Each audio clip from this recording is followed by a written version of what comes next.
Hello, students. Welcome to our very first lecture on human rights in India.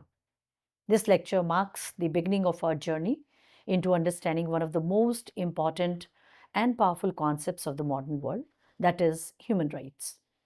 Human rights are the basic freedoms and protections that belong to every individual simply because they are human. They are not granted by a ruler, king, or even a government, but are seen as natural and universal. They are also inalienable, meaning they cannot be taken away without just cause. We begin with an important question. Do rights come from state or are they natural? This question is not just theoretical, but it has shaped revolutions, laws, and constitutions across history. When the American and French revolutions happened, people fought for rights they believed were natural. When India fought for independence, leaders invoked the idea of freedom as a natural right. Today, human rights continue to influence global politics. Rather, it has become an important tool of diplomacy in international politics since Cold War. The United Nations and many international treaties exist to protect them. In India, too, the Constitution ensures that our fundamental freedoms are protected. As we start this lecture series, I want you to think deeply. What are the source of rights? If the source is a state, then what happens when the state is autocratic or unjust? On the other hand, if rights are natural, then how should they be protected? These questions will guide our discussion throughout this course. The central debate of human rights is whether they are given by the state or whether they exist naturally. Let us start with the ancient political history. We can divide the entire history of political science or our discipline into three different phases: ancient, medieval, and modern. During ancient period, we refer to thinkers like Plato, who believed that the state is natural, ideal, and an ethical and moral institution, and therefore perfect, and has to be obeyed absolutely. In fact, there was no concept of rights. If you go by the Platonic ideas, it refers only to the concept of justice. Justice, wherein every person is performing his or her duty and is honest to his due station. And by performing the duties, each person is protecting the rights of others. Something similar to the ancient social settings of Bharat. In the medieval period, on the other hand, with the institutionalization of Christianity or with the institutionalization of religion, state and king were considered to be divine. And therefore, everything which is associated with divinity is always absolute. And the rights thus became the mercy of the king. So, a kind ruler might allow more freedoms while a harsh one could take away them without any opposition. People had no guarantee that how long their rights would last. Rights were seen as favors, not as something permanent. But as we approach the modern period, the modern political history, we realize that with industrial revolution, there emerged a class called middle class, and this was the class of entrepreneurs. They wanted freedom, freedom from the clutches of church as well as that of a state. And therefore, contractualist thinkers came to the rescue of this new middle class that wanted more and more freedom. And here, with the efforts of the contractualist thinkers, for the first time, individual becomes the pivot of the discipline. Until now, state and government were the institutions around which the entire discipline revolved. But now, individual is also one of the focus. And therefore, it was believed that all the institutions are meant for the state, for the individual, And every individual is born with certain rights like life, liberty, and equality, and the state created by them is there to protect these rights. So, a state from being a creator or grantor of right became only the guarantor or the protector of the rights. This was a revolutionary idea that shifted the balance of power. This debate shaped the English, American, and French revolutions. People began to fight for rights that they claimed were theirs by birth, not by royal mercy. In India's freedom struggle, too, leaders like Gandhi, Nehru, Patel, etc., and Tilak insisted that independence is a birthright. It is not a favor, but a claim of an individual as a human being. The way rights are understood, either as gifts of the state or as natural entitlements, has always affected how societies are governed. That is why the debate is still important. This discussion today will follow a clear structure divided into five major parts. Each part will help us understand how human rights evolved over time and why they remain central to modern societies. First, we'll explore, as discussed, the ancient and medieval views, where rights were often seen as blessings or privilege given by rulers. This perspective meant that rights were temporary and uncertain. Second, we'll turn to the social contract thinkers, Hobbes, Locke, and Rousseau. We'll study in detail how these thinkers justify rights being natural and a state being only the protector of these rights and not the creator. Their writings provided the foundation for modern democracy. Third, we'll study revolutionary landmarks, including the Magna Carta, the English Bill of Rights, the American Declaration of Independence, and the French Declaration of the Rights of Man and Citizens. These events gave practical form to the theories of natural rights and limited the power of rulers. Fourth, we'll look at the internationalization of human rights, particularly in the 20th century, when the horrors of two world wars pushed the world to recognize human rights as a global concern. The United Nations and documents such as UDHR, the Universal Declaration of Human Rights, gave them international recognition. Finally, we'll reflect on key lessons. These lessons will help us connect past debates with present realities, and they will show how the idea of human rights continues to evolve in India and across the world. As said earlier, in ancient period there was no concept of rights. According to Plato, man was born with duties, and by fulfilling those duties, everyone is creating justice in the society. And justice maintains equilibrium and happiness in the society. State was perceived as natural, perfect, and ideal institution, and therefore absolute. Moving into the medieval period, emergence of Christianity and institutionalization of religion claiming political power besides monarch. State and church were the institutions. They were considered as the divine institutions, seeking absolute obedience from the people. King was seen as the representative of God, and therefore there is no question of questioning the king or church. Rights were then the privileges given by the king. For example, a king might allow a town to hold markets or give certain groups the right to own land or collect taxes. But these privileges were never permanent. They were not considered birthrights. The king could withdraw them at the will. This created a sense of insecurity and uncertainty because people's freedoms depended entirely on the ruler's decision and discretion. Another problem was that the privileges were not given equally. One group might enjoy special benefits while others remain without any protections. Rights were therefore selective and discriminatory.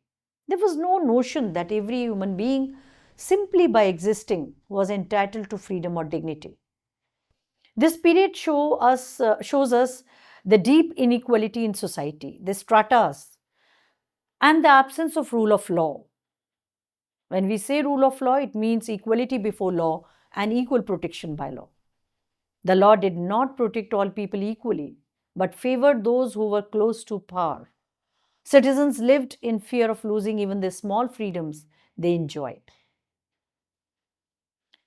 This fragile and unstable idea of rights raised an important question. What happens when a ruler is unjust without permanent rights? People had no defense. This weakness of the medieval system pushed philosophers to think differently and demand a stronger foundation for human rights. The reflection here is very important because it challenges us to think critically. First of all, rights are the mercy of ruler. And if the state or the ruler is autocratic, then rights are definitely a remote dream. In both the ancient and medieval worlds, people had no real protection because rights are a kind of protection against unjust state or the autocratic power of the state or the unnecessary encroachment of the state in the life and personal liberty of an individual. So, if the ruler decided to take away their freedoms, there was no system of law or principles of justice to protect them. This reflection is also important for us today. Even now, in many parts of the world, governments sometimes behave like the rulers of the past in very autocratic manner, and they treat rights as privileges that can be taken away. Often, criticism of the government is taken as sedition against the state. That is why it is important to insist that rights are not favors but permanent entitlements that must be protected by the law. Let us start with the contractualist thinkers who the credit goes to them for creating uh, this corpus of rights, creating the prerequisites conditions for the rights like democracy, constitutional state, limited state, and establishing rights as natural rights. Thomas Hobbes was one of the first great thinkers of the social contract tradition. He lived during a time of political chaos in England, and his main concern was how to prevent society from this disorder and anarchy. Hobbes believed that in a state of nature, now all the contractualist thinkers are creating a hypothetical situation, that there was a situation or that there was a period of history when there was no authority, no state, no political institution, and there was absolute freedom. That was a state of nature, a life without government, and human existence would be dangerous and uncertain. This is what Hobbes believed. And all the contractualists believed in this kind of hypothetical situation, wherein they believe that state or political authorities have been created at a particular juncture of history to give security and to protect the basic rights of an individual. So, for Hobbes, since he was witness to the civil wars, for Hobbes, man was selfish, egoistic, and violent. And therefore, the life in the state of nature without state or government was nasty, brutish, and short. To avoid this chaos, Hobbes argued that people gave up their freedoms except one, that is, right to life, and agreed to be ruled by a strong authority. This authority, which he called the Leviathan, the sovereign, and it had absolute power to maintain peace and order. Hobbes believed that only a strong central power could stop society from falling into violence. At the same time, Hobbes acknowledged that humans have natural rights, such as right to self-preservation, that culminated into right to life. But once the sovereign was established, people will surrender all their rights except right to life and had to obey it completely. But at the same time, Hobbes gives a choice to the people that they may choose anarchy if they are not happy with the state absolutism. But then going back to anarchy means total lawlessness, no security to their rights. And therefore, so we see that Hobbes is more democratic than any other thinker, though he sounds to be absolutist because he gives the choice to be absolutely free or under absolute state control. But Hobbes contributed an important idea that state was created by people through a contract, and this shifted the source of authority from divine to human agreement, setting the stage for later more democratic theories of rights. And in fact, he created the background wherein an individual can claim rights as natural rights. Then John Locke built up the social contract idea, but gave it far more democratic and right based interpretation. He argued that all human beings are born with natural rights, especially rights to life, liberty, and property. These rights are not guaranteed by any political institution, but they were pre political and pre social. That means they existed naturally. For Locke, the purpose of the government is to protect these rights. And he makes it very clear that people create state and government as a trust to protect their rights. And he calls it fiduciary trust. And if the government fails to do so, that is, protect the rights of the people, then people have a right to overthrow. And this was a powerful idea because it gave the modern world the right to resistance against unjust rulers. So, unlike Hobbes, Locke did not believe in absolute authority. He believed in limited government that derives its powers from the consent of the governed. And therefore, we see that Locke created a very strong background for the entire regimen of rights by creating a constitutional state, a limited state, and by giving right to resistance to the people. The importance of Locke lies in the shift he made from security to liberty. While Hobbes focused mainly on order, Locke focused on freedom and justice, and he made it clear that people are not passive subjects but active citizens with rights that cannot be taken away by the state. And we have the biggest example of individualism or individual rights or freedoms as America, United States of America. American Constitution is often called as partially Lockean and partly Montesquieuian because it is from Locke that America derived the entire idea of individual freedom and individual liberty. The last contractualist thinker is Rousseau, and he argued that true freedom comes when people collectively decide their own laws. His central idea was that the general will, and according to him, the general will represents the common good for the collective voice of the people. Rousseau believed that people are naturally good but are corrupted by society. And to regain freedom, they must form a political community wherein everyone has an equal say. And he emphasizes the idea of enlightened community. What is good and rational will be upheld. And he believed that individuals give up their personal interests for the greater good of the society. Rousseau's philosophy was revolutionary in the sense that it gave sovereignty to the people. It gave the idea of collective sovereignty that lies with the people and not with the state, king, or parliament. And therefore, he emphasized on equality and collective participation. And his vision of political community continues to inspire modern ideas of popular sovereignty, participatory democracy, like initiative, referendum, recall, which are still present in many of the modern constitutions, and human rights as a collective commitment of the society.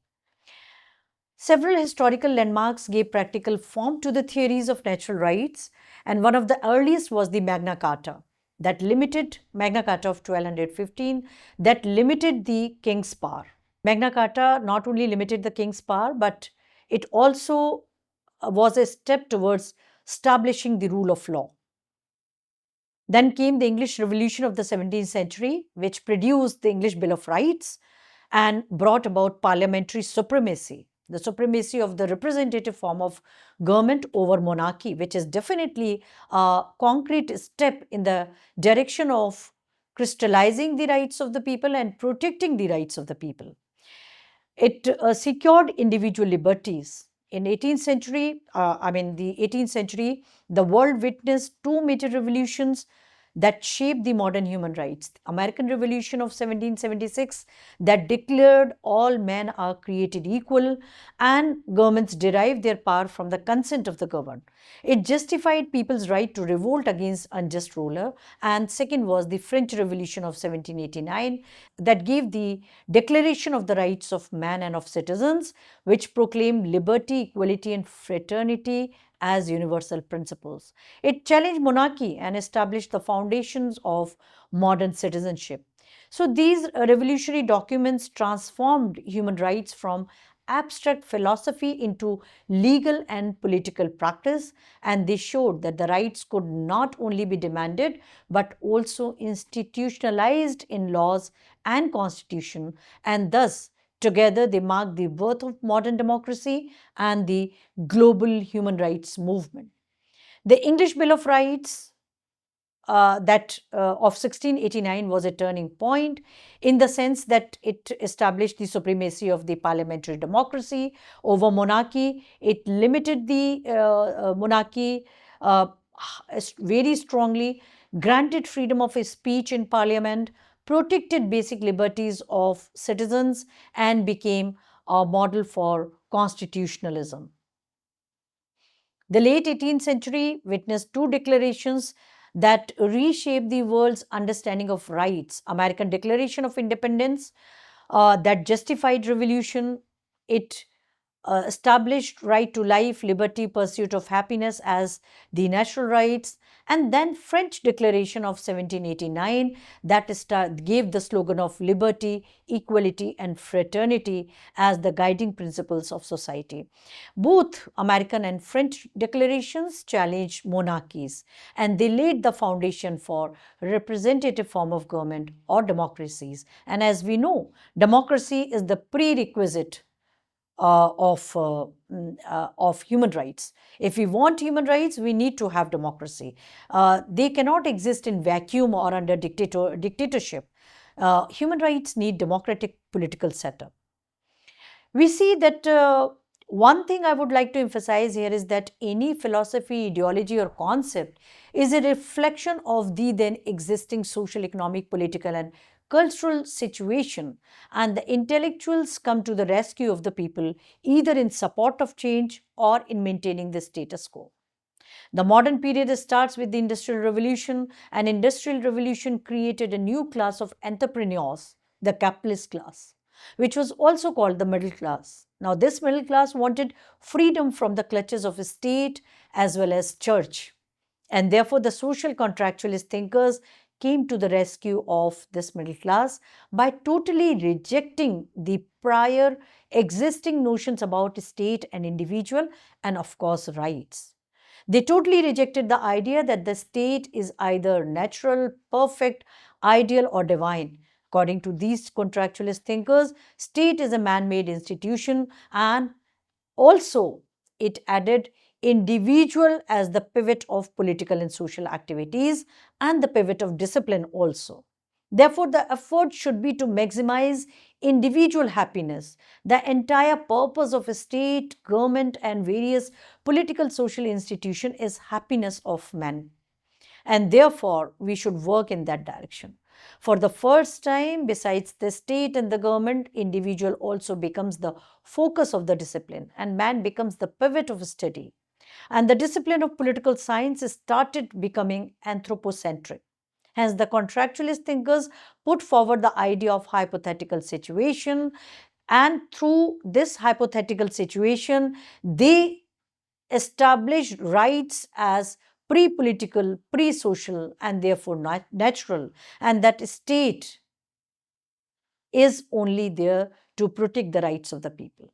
So it is the contractualist thinkers who laid the foundation of democracy, limited government, and constitutional government, and the idea that man is born with certain rights, and these rights are natural, universal, and inalienable. And a state is there only. The entire justification of the state lies in the protection of the rights of the people.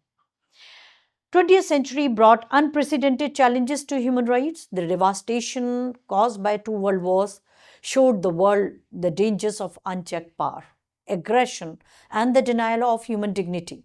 Millions of lives were lost, and atrocities like the Holocaust, dropping of atomic bomb, forced humanity to rethink the protection of rights on a global scale. In 1945, the United Nations Charter was signed, committing nations to uphold peace, justice, and respect for human rights. Just 3 years later, in 1948, Universal Declaration of Human Rights was adopted, which became the Bible of human rights. It was drafted with the participation of leaders from many cultures and setups. It set out a common standard of rights for all people and included civil, political, economic, social, and cultural rights, and also duties besides rights. Then, two binding treaties were created called International Covenant on Civil and Political Rights and the International Covenant on Economic and Social Cultural Rights. Both were adopted in 1966, and the treaties, along with UDHR, form what is known as International Bill of Rights. 20th century can therefore be called as a turning point. Rights were no longer just national concerns, but they become international obligations. With the idea of human rights through United Nations, there was internationalization of rights. That means that all the states accepted certain basic rights to be guaranteed to each and every person, irrespective of its caste, creed, sex, religion, or place of birth or citizenship.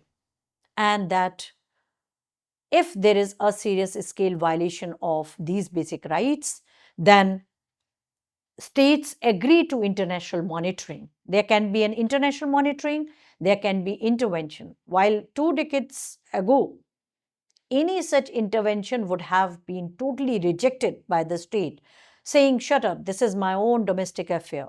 And whatever I do with my people is my domestic area, and you cannot intervene." Now, this theorem was no more applicable.